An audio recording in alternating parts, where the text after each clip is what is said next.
আমি ডক্টর ইউনূসের যে সরকার, এই ইউনূসের সরকারকে আমি একটা ব্যর্থ সরকার বলবো। তিনি কিছু চাঁদাবাজ নিয়ে তারপরে তার আশপাশে তিনি একটা রাষ্ট্র চালাচ্ছেন। ইউনূস সরকার বলেন, বিএনপি বলেন, এনসিপি বলেন, জামাত বলেন, আপনি আমার আব্বা হইলেও আপনারা কিন্তু আমি ন্যাংটা করে ফেলবো, পাছার চামড়া উড়ায় ফেলবো, দুই চোখে সরিষার মতো ফুল দেখতে থাকবেন। আপনার মতো কত বালছাল এগুলি আপনার নেতাদের, কত বড় বড় নেতা ইলিয়াসের সাথে আইসা ভাই ভাই। শেখ মুজিবের প্রতি আমার ভীষণ রকমের শ্রদ্ধা ছিল, আমি স্বীকার করছি, বিশ্বাস করেন জানতাম না তাই। আরে শালায় তো একটা বদমাস, এমন কোন চাউরামি নাই যে এই শালা করে নাই।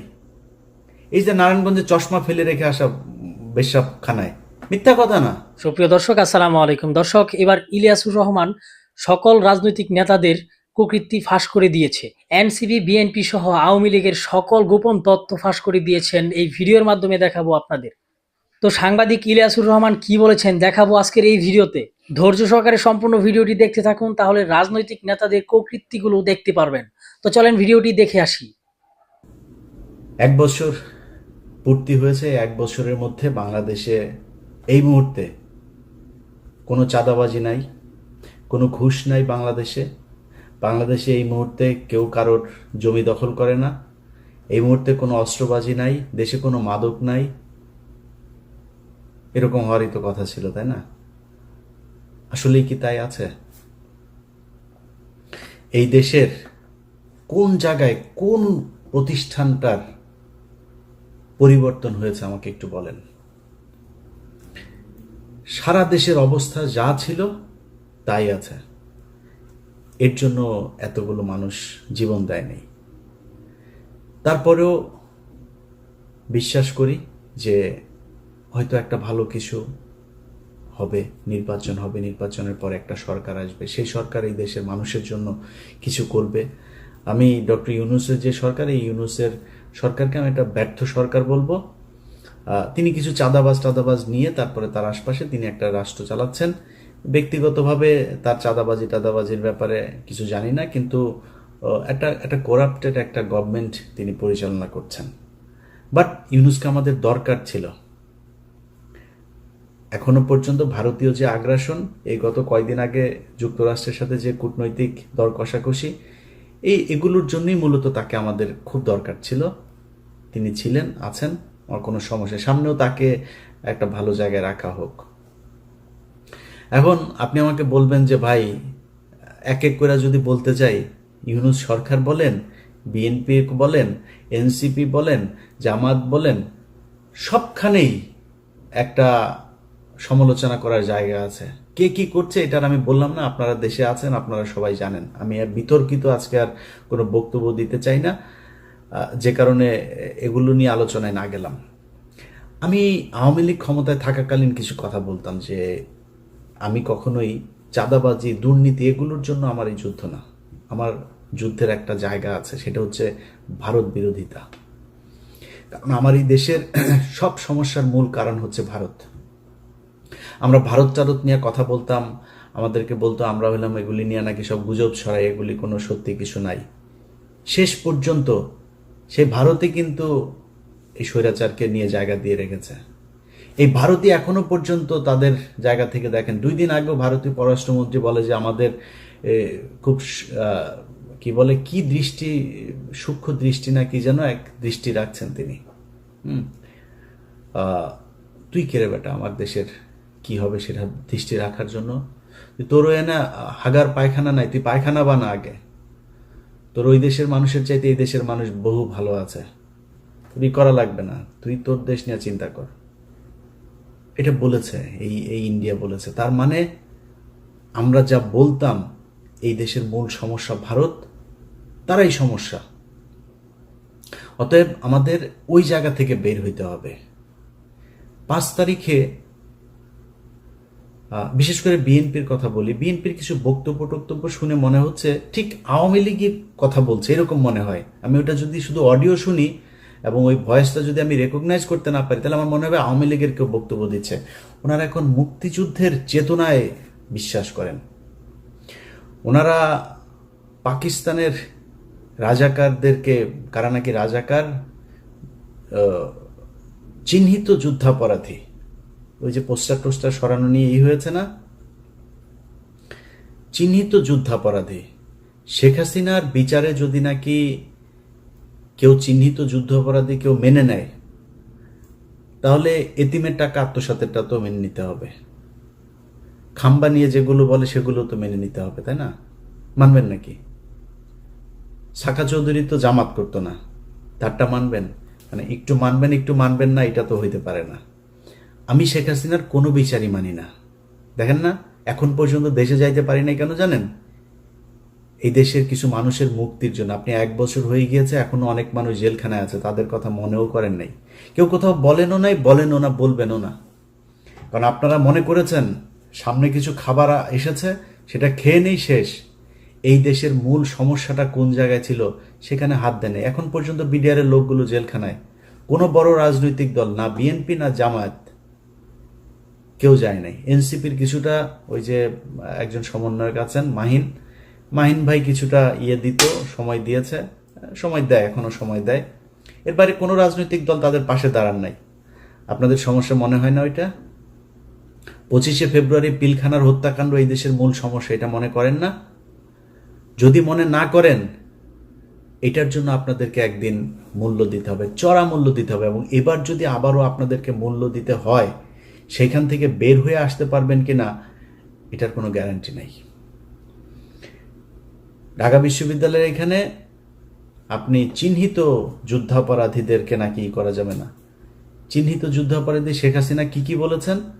মতিউর রহমান নিজামী একজনের ঘরের থেকে এক নারীকে উঠিয়ে নিয়ে পাকিস্তান ক্যাম্পে দিয়ে এসেছেন। কার কার মাকে মতিউর রহমান নিজামী পাকিস্তানি ক্যাম্পে দিয়ে এসেছেন, আমরা সেই পাকিস্তানি বীর্যগুলোকে দেখতে চাই। আওয়ামী লীগের লোকজন খুব ভোদাই মার্কা একটা কথা বলে, কারণ আমি নিজেকে, আমার বাপ জীবনে কোনোদিন মানে আমি 71-এ জন্ম হইলে আমি 100% পাকিস্তানের পক্ষে থাকতাম, একদম 100%। এটা আমি হিপোক্রেসি কথাবার্তা বলি না, এখন বলছি সারা জীবন বলবো এটা, অবশ্যই পাকিস্তানের পক্ষে থাকতাম আমার যদি জন্ম হইতো। আমার বাপ এত মানে ভীতু টাইপের লোক ছিল, এই লোকের পক্ষে সম্ভব হয় নাই।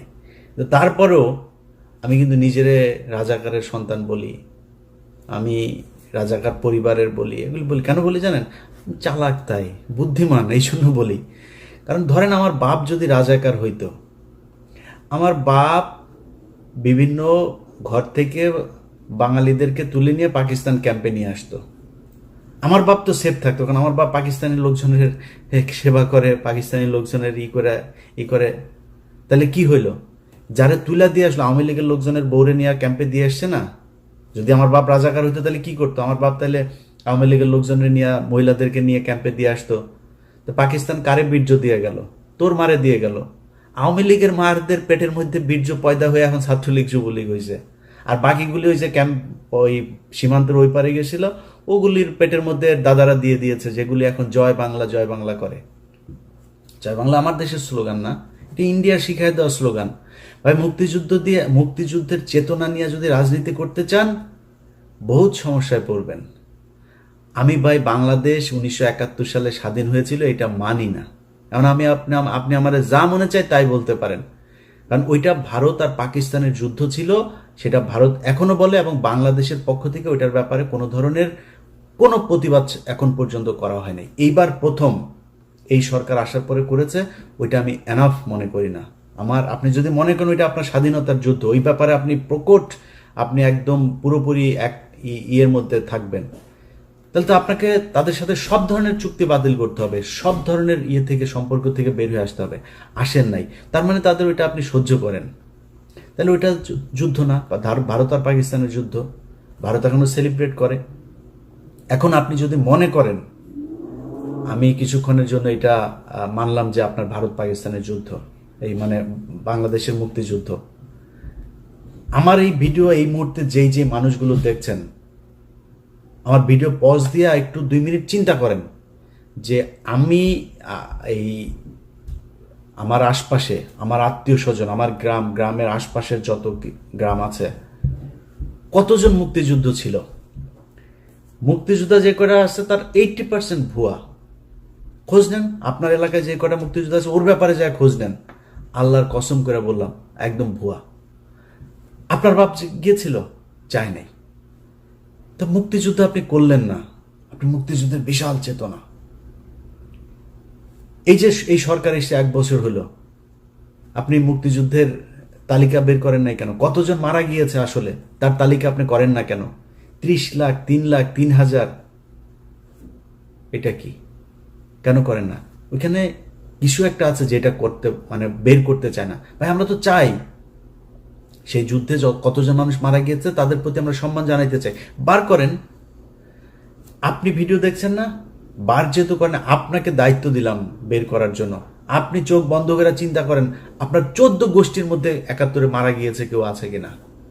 পাকিস্তানি মিলিটারিরা এসে কারোর মাকে তুলে নিয়ে তারপরে প্রোডাকশন দিয়ে দিয়েছে, যদি একটা খুঁজা পান কান কেটে শুনেছি, উনি বলেছেন, তিনি বলেছেন, এইটা দিয়ে কোনো ইতিহাস হয় না। আপনি এখন ওই যে আওয়ামী লীগের মতো বা এত আবেগ থাকলে তো সমস্যা। আমার কথা শুনলে আমাকে পছন্দ করেন এরকম অনেক মানুষের, ভাই আপনি তাহলে মনে করেন যে কিছুই হয় নাই। 3 তারিখ, ডিসেম্বরের 3 তারিখ থেকে ভারত যৌথ বাহিনী হামলা শুরু করেছে। পাকিস্তানের অস্ত্র ছিল না, ওই দিক থেকে সৈন্য আসছিল, সেটা আসতে পারে নাই। 7ম নৌবহর পাঠাবে, সেটা নিয়ে সমস্যা। ওই দিক দিয়ে ভারত এই সাগর বন্ধ করে শ্রীলঙ্কা হয়ে আসতে চায়, দেরি হয়েছে। পাকিস্তান মিলিটারি পারে নাই ভারতের সাথে যুদ্ধ করে, ভারত করেছে। আরে ভাই আপনি কোন যুক্তিতে আমার কাছে আসবেন? 16ই ডিসেম্বর দেখান আপনি বাংলাদেশের একটা মানুষকে সেই জায়গায় ছিল, কেন ছিল না? এগুলি নিজের কোশ্চেন করেন। আমি আমার নিজের কথা বলি, আমি ছোটবেলা থেকে মুক্তিযুদ্ধ মানে ওরে কইছি যে সিনেমা টিনেমা দেখতাম, বাংলা সিনেমা দেখতাম না, বাংলা সিনেমায় দেখা বাবারে নিজের সন্তানকে কাঁথার ভেতর থেকে বের করে মুক্তিযোদ্ধাকে ঘরের ভেতরে জায়গা দিয়া তারপরে মুক্তিযোদ্ধারে বাঁচাইলো, বিশাল এক নাটকীয় এক দৃশ্য অবতারণা করলো করে মুভি একটা বানায় ফেলে। ওইটা দেখে দেখে বড় হয়েছে না, মানে কিছু না হইলেও কিছুটা তো আছে। শেখ মুজিবের প্রতি আমার ভীষণ রকমের শ্রদ্ধা ছিল, আমি স্বীকার করছি, বিশ্বাস করেন জানতাম না তাই। আরে শালায় তো একটা বদমাস, এমন কোনো চাউরামি নাই যে এই শালা করে নাই। এই যে নারায়ণগঞ্জে চশমা ফেলে রেখে আসা বেশ্যাখানায়, মিথ্যা কথা না। ওর দলের এই যে শামসুল হক, ওর দলের এই লোকটারে জেলখানায় রেখা ওর বউরে সারা জীবন আকাম কুকাম করেছে। ওর বউ এই যে নিউ ইয়র্কে, এই যে আমেরিকায়, এখন সম্ভবত নিউ জার্সিতে থাকেন। এই শালা, এই যে পাপনের মা, এই পাপনের মারে এই যে রাষ্ট্রপতি ছিল জিল্লুর রহমান, এই শালায় তো ওরে কিছু করতে পারতো না। এই শালা শেখ মুজিব ওর এই আইবি রহমানরে আকাম কুকাম করতো। এটা নিয়ে শেখ মুজিব এই শেখ হাসিনার পরিবারে বিশাল গ্যাঞ্জাম হইতো। সুন্দরী ছিল তো, শেখ মুজিব এটারে করতো। বাকশাল ভাই, একটা মানুষের কোনো দল হবে না, খালি আমার দল একা। 30,000 মানুষের আপনি জাসদের মারলেন, আপনি দুর্ভিক্ষ করলেন, এত মানুষ মারা গেল, আপনি কোন দিক থেকে তার পক্ষে কথা বলবেন বলেন? তারপর ওই যে 7ই মার্চের ভাষণ শুনলে আমার নিজের লোম দাঁড়ায় যেত ভাই। ছোটবেলায় আস্তে আস্তে, বিশেষ করে কয়েকটা বই পড়ার পরে ভাই আস্তে আস্তে বুঝলাম ঘটনা তো আসলে অন্য কিছু। আপনি বিএনপির লোকের বই পড়ার দরকার নাই, জিয়াউর রহমানের লেখা বই, তারেক রহমানের লেখা বই পড়ার দরকার নেই। আপনি মেজর জলিলের বইগুলো খালি পড়েন, ছোট ছোট চটি বই, অরক্ষিত স্বাধীনতায় পরাধীনতা সহ 3-4টা বই আপনারা পড়বেন, পিডিএফ আছে মেজর জলিলের, খুব ছোট ছোট বই পড়লে বুঝবেন যে মুক্তিযুদ্ধ আসলে কি হয়েছিল, কেন 15ই এপ্রিল পর্যন্ত এই দেশে ভারতীয় সেনাবাহিনী থাকবে, কেন 16ই ডিসেম্বর এটা হইতে পারবে না। সো এগুলো হচ্ছে আমাদেরকে গেলানো হয়েছে মুজিববাদ প্রতিষ্ঠা করানোর জন্য। আমি আপনার সাথে মানে ফাউল তর্ক করতে চান, আপনাকে আমি কয়েকটা ক্লু ধরাই দিলাম, আপনি খোঁজ নেন আপনার গ্রামে, আপনার আত্মীয় স্বজন, আপনার প্রতিবেশী, যত চারিদিকে যতটুকু কানেকশন আপনার আছে খুঁজে বার করেন যে পাকিস্তানের মিলিটারিরা এসে কারোর মাকে আকাম করিয়া গিয়েছেন, আমার একটু জানাবেন প্লিজ। কারোর বাড়িতে এসে পাকিস্তানের বাংলাদেশের মুসলমানকে এসে তারপরে মেরেছে? হ্যাঁ, অনেক হিন্দু মেরেছে, এটা সত্যি কথা। কারণ যুদ্ধটা তো ভারত পাকিস্তান, পাকিস্তানি বাহিনী জানতো, পাকিস্তানের সরকার জানতো যে আগরতলাতে গিয়ে শেখ মুজিব কি গ্যাঞ্জাম করে এসছে, কি ষড়যন্ত্র করে এসছে। সেই কারণে তাকে ক্ষমতায় বসতে দেওয়া হয় নাই, যে এর দিলে তো এই তো ইন্ডিয়ার কাছে বিক্রি করে দিবে দেশ, জন্য করা হয় নাই। কিন্তু আমরা যদি স্বাধীনতার কথা বলেন, আলটিমেটলি পাকিস্তানের রাজনীতিবিদরা যে পরিমাণে করাপ্টেড, আমাদের মতোই, এই দেশ এমনি টিকতো না। পাকিস্তান এখন দেখেন এখনো ভাগ হইতে যাচ্ছে, এই দেশ টিকতো না, ইন্ডিয়াও টিকবে না, টুডে টুমোরো এটা টিকবে না, আপনারা বলে রাখলাম। তা আমরা স্বাধীন হইতেই হতো, বাট এই যে আমাদের যে গল্প সাজিয়ে দিয়ে দেওয়া হয়েছে, এই ন্যারেটিভ তো আওয়ামী লীগের ন্যারেটিভ, ইন্ডিয়ান ন্যারেটিভ। আপনি এখন এটারে করছেন স্বাধীনতার চেতনা, জাতিসঙ্গীত, জাতীয় সঙ্গীত। ওই যে ছাত্র দলের সাধারণ সম্পাদক, ওর বাপ ছিল আওয়ামী লীগের নেতা, ওর আওয়ামী লীগের নেতার ওই বাপেরে আওয়ামী লীগ এখন শিখাই দেয় তোমার ছেলেরে দিয়া তুমি এগুলি করবা। এই কালকে যে ছাত্র দলে ঢাকা বিশ্ববিদ্যালয় যেটা করেছে, এ করেছে, এই নাসিরের কারণে হয়েছে এটা, কারণ নাসিরের বাপ আওয়ামী লীগ নেতা, ও করবে না এটা। ওইটারে জাতীয় সঙ্গীতের পক্ষে কথা বলে। তারপরে জাতীয় সঙ্গীত কোন পয়েন্টে আমার সাথে আসবে? জাতীয় সঙ্গীত, জাতীয় সঙ্গীত বাংলাদেশের কোনো নাগরিকের না। এক, জাতীয় সঙ্গীত লেখা হয়েছিল 1905 সালে বাংলাদেশের বিরুদ্ধে, বঙ্গভঙ্গের বিরুদ্ধে করা হয়েছিল। জাতীয় সঙ্গীতের সুরটা গগন হর করার, চুরি করা সুর। কোন পয়েন্টে এটা আমার জাতীয় সঙ্গীত থাকবে? আমার বল। এত আবেগী হয়ে তো লাভ নেই, এটা আবেগীয় না। ওর বাপ আওয়ামী লীগ করে, এই নাসিরের বাপ আওয়ামী লীগ, খোঁজ নেন ইয়েতে যায়, এই নোয়াখালীতে যায়, ওর বাপ আওয়ামী লীগ করতো, যেই কারণে ও আজকে এইটা করে, এই পক্ষে কথা বলে। তো এখন এগুলি যদি করতে আসেন ভাই, আমি আগেই যেটা বলছিলাম যে আমি দুর্নীতি এগুলো নিয়ে ভাই আমার কোনো ইন্টারেস্ট নাই, এটা করবেনই। অনেক মানুষ এসে বলতে পারে ইলিয়াস ভাই আপনি দুর্নীতির বিরুদ্ধে কিছু বলেন, চাঁদাবাজি নিয়ে কিছু বলবেন না। ভাই, যার সুযোগ নাই সে চাঁদাবাজি করে না, যার সুযোগ আছে, আমি তো দেখছি তো, একজন ম্যাডাম, নাম বললে চাকরি থাকবে না, ম্যাডাম দ্বিতীয় শেখ রেহেনা হতে যাচ্ছেন, নাম আর বললাম না, ম্যাডাম দ্বিতীয় শেখ হাসিনা হতে, শেখ রেহেনা হতে যাচ্ছেন। ম্যাডামের স্বামী নাই, এবার খুঁজে বার করেন গিয়ে যান। যা করতেছে ভাই, আমার এখন যদি নাকি আমি করতে যাই এক এক করে, যদি আমার কোনো বন্ধু থাকবে না ভাই, এত প্রেশার নিতে পারবো না, দরকার নাই। সো এই দুর্নীতি মুর্নীতি নিয়ে যারা আমারে বলতে বলেন চাঁদাবাজি নিয়ে, ভাই অনেক করেছি, আর না, ওগুলিতে যাইতে পারবো না। বাট এই যে ইন্ডিয়া আমার রক্তের মধ্যে কিন্তু লেখা ভাই, আপনি আমার আব্বা হইলেও আপনারা কিন্তু আমি ন্যাংটা করে ফেলবো। আপনি এই যে এই জাতীয় সঙ্গীতের পক্ষে কথা বলবেন, স্বাধীনতার চেতনা কথা বলে তারপরে মানুষরে ওই যুদ্ধাপরাধী ট্যাগ দেওয়ার চেষ্টা করবেন, পাশার চামড়া উড়ায় ফেলবো। দুই চোখে সরিষার মতো ফুল দেখতে থাকবেন। আপনার মতো কত বালছাল এগুলি, আপনার নেতাদের, কত বড় বড় নেতা ইলিয়াসের সাথে আইসা ভাই ভাই কিছু বলি না, বললে যদি চাঁদাবাজি নিয়ে কথা বলা শুরু করি, একটাও দাঁড়াইতে পারবেন না। সব কয়টার জিনিসপত্র এগুলি সারাদিন আসতেই থাকে ভাই, এইখানে আমার এইটা করেছে ওইটা করেছে। ক্যামেরা বসায় রাখা লাগবে না, আমার ইমেল থেকে যদি খালি উজাড় করে দেই, তাইলে পদে থাকা নেতা একটারও খুঁজে পাবেন না। সব মির্জা আব্বাস এত টাকা পয়সা, ব্যাংকের মালিক, এখনো চাঁদার টাকার ভাগ নেয় সন্ধ্যায়, তো বাদ নাই তো কেউ। আর অনেকের নাম বললাম না, টেকনিক্যালি নামটা আমি করে যাচ্ছি। ছাত্রদের প্রতি আমার একটা ভালোবাসা আছে জুলাইয়ের কারণে, যে যত বালপাকনা কথাবার্তা বলেন ভাই সমস্যা নাই। এই ছাত্রদের কারণে আজকে মানে এই যে আলহামদুলিল্লাহ বললাম যে আল্লাহ অনেক ভালো রেখেছে আগের চাইতে, একমাত্র এদের কারণে। সো এদের প্রতি এই সম্মানটুকু সারা জীবন দিয়া যাও। এদের সাথে ব্যক্তিগতভাবে অনেকের সাথে সম্পর্ক থাকবে, ভালো থাকবে না, বাট এদের ওভারঅল এই জুলাই যোদ্ধাদের প্রতি এই সম্মান, এটা আপনি দিবেন না সেটা আপনার ব্যাপার, আমি দিয়েই যাব। অনেকের কথাই বলছি না, কিন্তু চাঁদাবাজি এগুলো চলেই যাচ্ছে, বাট ওই জায়গাতে আঘাত করেন না, তাইলে কিন্তু সমস্যা হয়ে যাবে। কথাবার্তা শুনলে যেন আপনার, কিছুদিন আগে এক চাঁদাবাজারে দেখলাম, দেখি সে বলতেছে এই কি আওয়ামী লীগের ওই ইয়েটা ছিল যে বাংলার তুমি কে আমি কে তুমি কে, ওই যে বাঙালি, এটা তো পশ্চিম বাংলার ডায়লগ, ওরা আমাদের বাংলার সাথে, এই তো আওয়ামী লীগের ডায়লগ এগুলি, তুমি কে আমি কে, বাঙালি গণজাগরণ মঞ্চের ডায়লগ, সবকিছু মিলা গেলে তোমাদেরকে ওইদিকে মিলাই দেওয়া হবে। সো খুব সাবধানে কাজ করতে হবে। আমরা এত কারোটা খাইও না, পড়িও না, এত পাকনামি করার কিছু নাই। সবশেষ এই যে কথাবার্তা বললাম সব কিন্তু থ্রেট করলাম, কিছু বলি নাই, কিন্তু করবো টরবো এগুলি জাস্ট থ্রেট করলাম। কিন্তু আমি একতা চাই, ঐক্যবদ্ধ হন, এটা চাই।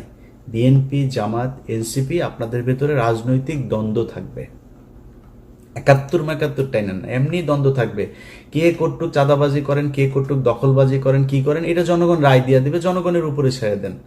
আপনি যদি মনে করেন যে না আমি জামাতের চাইতে ভালো হইতে চাই, জামাত যদি মনে করেন আমি বিএনপির চাইতে ভালো হইতে চাই, তাহলে বিএনপির চেয়ে ভালো কাজ করেন, এমনি আপনি ভালো থাকবেন, এমনি পাবলিকের ভোট পাবেন। এগুলো নিয়ে কথা বলতে চাই না। কিন্তু কোনো দল যদি এই মুক্তিযুদ্ধের নামে যদি নাকি আবার ফের বিভাজনের চেষ্টা করে, তার বিরুদ্ধে কিন্তু সরাসরি দাঁড়াবো। তখন কিন্তু কিছু বলতে পারবেন না। এক পিনাকিদার একার গুতাই নিতে পারেন না, আমাদেরকে চাতায়েন না। এটা বলে রাখলাম ভাই, ভবিষ্যতে মার্ক করে রাখতেছি, কিন্তু কে কে কি বলেন এগুলি কিন্তু মনে আছে। ওই যে মিছিলের কথা বললাম, একটা তুমি কে আমি কে বাঙালি, ওরা কিন্তু মনে রাখছে। এই যে জাতীয় সঙ্গীতের কথা মনে রাখছে, কিন্তু যখন যেখানে হাতে কোনো কিছু পাওয়া যাবো ছেড়ে দেবো। পৃথিবীর কেউ তারেক রহমান ফোন করলেও শুনবো না, ছেড়ে দিব তখন। তো তখন কান্নাকাটি করে লাভ হবে না। আগেই বলে রাখলাম, খুব সাবধানে। এই মুক্তিযুদ্ধের বালের যুদ্ধ নিয়ে এত বেশি পাকনামি করা যাবে না। এটা দেশ স্বাধীন হওয়া দরকার ছিল, কেমনে হয়েছে এটা নিয়ে আমরা তর্কেই যেতে চাই না। তর্কে গেলে তর্কে আইসেন, আমি বই পুস্তক দিয়া দলিল দিয়া তারপরে বুঝাই দেব যদি যেতে চান তর্কে। বাট তর্কে আমি যেতে চাই না। এটা নিয়ে দেশ স্বাধীন হয়েছে, বেটার। আমরা এখন একটা দেশ পেয়েছি। এই দেশে যারা যারা যেইভাবে ছিল, পিছনের ইতিহাস নিয়ে ঘাটাঘাটি বাদ দিয়া দেশটারে কেমনে আগানো যায় সেটা নিয়ে চিন্তা করেন। রাজনৈতিক দলগুলোর ভেতরে আমি খুব মানে এত বেশি এই যে ডিজিএফআই এবং রয়ের এরা মানে উদ্দেশ্য প্রণোদিতভাবে কিছু, এনসিপির উদাহরণ, ওই যে একটা আছে, ওর নামটা কি, এই হুদাই খালি গুতায়, বিএনপিরে গুতায়, জামাতরে গুতায়। বিএনপির কয়েকজন আছে, এগুলি হুদাই খালি জামাতকে গুতাবে, এনসিপি গুতাবে। আমি মাঝখানে একটা করলাম যে ভাই খালেদা জিয়াকে নিয়ে, জিয়াউর রহমানকে নিয়ে আজে বাজে কথাবার্তা। তা আমি এটা নিয়ে একটা পোস্ট করলাম। পোস্ট করার পরে সার্জিস আমারে কল করলো, বললো যে ভাই আমাদের ভিতরে আমরা কি কেউ বলেছে এটা নিয়ে কোনো কথা? আমি বললাম যে এটা নিয়ে যে আলোচনা হচ্ছে, তাহলে কে কে বলেছে এটা? বলল ভাই আমাদের ভিতরে তো কেউ বলে না, আমাদের কেন্দ্রীয় আপনি দেখেন হাসনাত, আমি, নাহিদ, মাহফুজ বা কেউ, আমরা কেউ বলি না এটা নিয়ে। আমি দেখলাম আসলে বলে নাই। তো সার্জিসের ভেতরে তার মানে এটা নিয়ে তার উদারতা আছে। আপনারা সবাই বসেন ভাই, কোনো কিছু নিয়ে যদি সমস্যা হয় আপনারা বসেন, বসে তারপরে ঠিক করেন, এই জায়গাগুলোকে ঠিক করেন। কারণ এটা মাথায় রেখেন যে আওয়ামী লীগ যদি ব্যাক করে, কেউ এখনকার চাইতে ভালো থাকতে পারবেন না। আর আওয়ামী লীগ ব্যাক করার সুযোগ আপনারা তৈরি করে দিচ্ছেন। আওয়ামী লীগের সেই শক্তি নাই, কিন্তু এটা করবে ইন্ডিয়া। কারণ ওদেরকে সবসময় ইন্ডিয়া নিজের দল মনে করে। এই কারণে এই জায়গা থেকে যদি আপনি নিজেকে, দেশকে যদি নিরাপদে রাখতে চান, আপনাদের ভেতরে যা মনে চায়, যত মনে চায় দলাদলি, মারামারি, খুনাখুনি, যা মনে চায় করেন। আওয়ামী লীগ, ইন্ডিয়া, ইন্ডিয়ার মুক্তিযুদ্ধের ন্যারেটিভ, এই জায়গায় আমাদের সবাইকে ঐক্যবদ্ধ থাকতে হবে। আমি ভাই কোনো দলের না, আমার একবার বিএনপি জামাত বানায়, জামাত বিএনপি বানায়। আমি আগেই বলেছি আপনাদের, আমি বাংলাদেশে একমাত্র এক পার্টি করি, সেটার নাম হচ্ছে এন্টি ইন্ডিয়ান পার্টি। আমার রক্তের যে গ্রুপ সেটা ইন্ডিয়া নেগেটিভ, এটা আমি সবসময় বলি, এখনো বলছি। ওই জায়গার বাইরে আমার কোনো কিছু করার নাই, আমার মাফ করে দিন। বাংলাদেশের বহু মানুষ আছেন যারা কিনা বলবেন যে ভাই আপনি চাঁদাবাজিকে করছেন। ভাই ওই যে বললাম যে চাঁদাবাজি নিয়ে যদি কথা বলতে যাই এখন, তাইলে আমি নিজেও চাঁদাবাজ হয়ে যাব। কেন জানেন? কারণ হয়েছে যে অনেকের এরকম কমপ্লেন আসে যে সচিবালয়ে গিয়ে আমার সাথে চ্যাটিং আছে, সেটা দেখায় বলছে যে ভাই আমি কারোর ফোন করি নাই তা না, আমি অনেক সচিবরে ফোন করেছি, পুলিশের ঊর্ধ্বতন কর্তৃপক্ষকে ফোন করেছি। ফোন করে যদি নাকি একটা গরিব মানুষের একটা ন্যায্য পাওনা, সে যদি অনেকদিন ঘুরছে একটা জিনিস নিয়ে, আমি বলতে পারি ভাই এই লোকটার এটা যদি একদম কোট আনকোট ঠিক এইভাবে যত সচিবের সাথে কথা হয়েছে, যত উপদেষ্টার সাথে কথা হয়েছে, সবার কাছে, পুলিশ অফিসার সবার কাছে আমার একটা ডায়লগ খুব কমন, ভাই যদি ন্যায্য মনে করেন তাহলে কাজটা করে দিয়েন। এই লোকটা অনেকদিন ধরে ঘুরছে, যদি ন্যায্য হয়।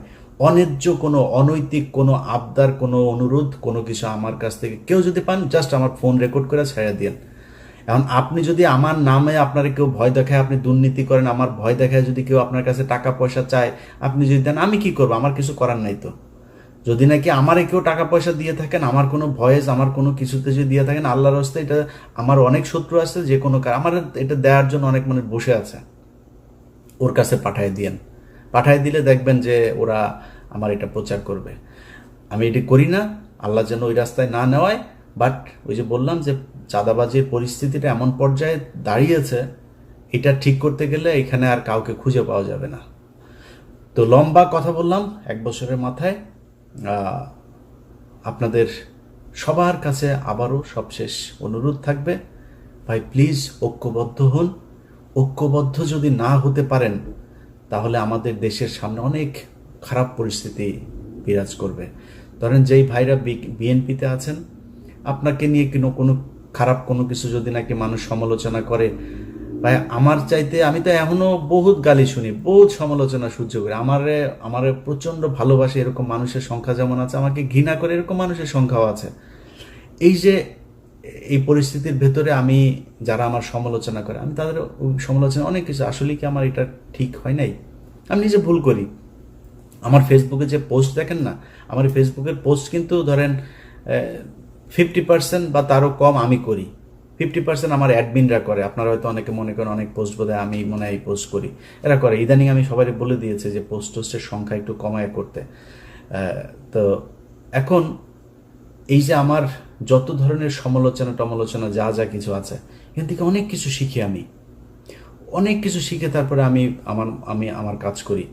আপনার নিয়ে সমালোচনা করলে তার শত্রু মনে করার কারণ নাই। শেখ হাসিনার আজকে এই অধপতনের কারণ একটাই, সে সমালোচনা সহ্যই করে না। যারা তেলবাজি করেছে তাদেরকে কাছের মানুষ মনে করেছে। এটা যদি মনে করেন পরিণতি শেখ হাসিনার মতোই হবে। অতএব নিজের সমালোচনা করা শেখেন।